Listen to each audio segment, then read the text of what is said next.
કાકા હા સરકારી નોકરી વાળાને કાકા તમે કેટલું માનો છો? બહુ, મેં તો બહુ માનું એમને. એમ? જો હું તને એક વાર્તા કહું. હા. એકવાર એક માણસ છે ને મરીને નર્કમાં ગયો. અચ્છા. ત્યાં આમ ફરતો હતો કે કયા નર્કમાં જવું એમ, એટલે કોઈ ફોરેન ના નર્કમાં કેવું હોય એમ. ફોરેન નું નર્ક? હા, એવું જોવા નીકળેલો. તો અમેરિકાના નર્કમાં જોયું. અચ્છા. તો અમેરિકાના નર્કમાં એવું પૂછ્યું કે અહીંયા શું શું થાય. હા. તો પેલા કીધું કે જો અહીંયા પહેલા કે ઇલેક્ટ્રિક ખુરશીમાં બેસાડીને 1 કલાક સુધી તમને કરંટ આપવામાં આવશે. પછી એક ખિલ્લા લાગેલી પથારી હોય ને એમાં સુડાવી દેવામાં આવશે. અચ્છા.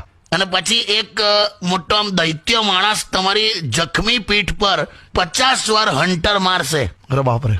ત્યાં ગભરાયો તો આ થોડો આગળ ગયો. એવું ફરતા ફરતા જોયું ને તો ઇન્ડિયા વાળું નર્ક આવ્યું. એની બહાર તો લાઈન લાગેલી. હે? તો આને એવું થયું કે 100% ઇન્ડિયામાં કંઈક સજા ઓછી હશે એમ, તો જ આટલી લાઈન હોય ને યાર. બરાબર. ત્યાં જઈને પૂછ્યું કે અહીંયા શું જ આટલી લાંબી લાઈન છે. તો ઇન્ડિયાના નર્કમાં એવું જ કીધું કે ભાઈ જો પહેલા તમને ઇલેક્ટ્રિક ખુરશી પર બેસાડીને 1 કલાક સુધી કરંટ આપવામાં આવશે.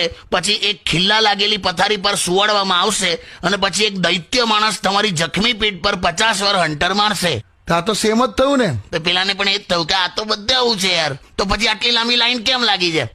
પછી પેલા એ કીધું શું કે અહીંયા ઇલેક્ટ્રિક ખુરશી તો છે પણ ઇલેક્ટ્રિસિટી નથી યાર. ખિલ્લા વાળી પથારીમાંથી કોઈ ખિલ્લા જ ચોરી ગયું છે. કાકા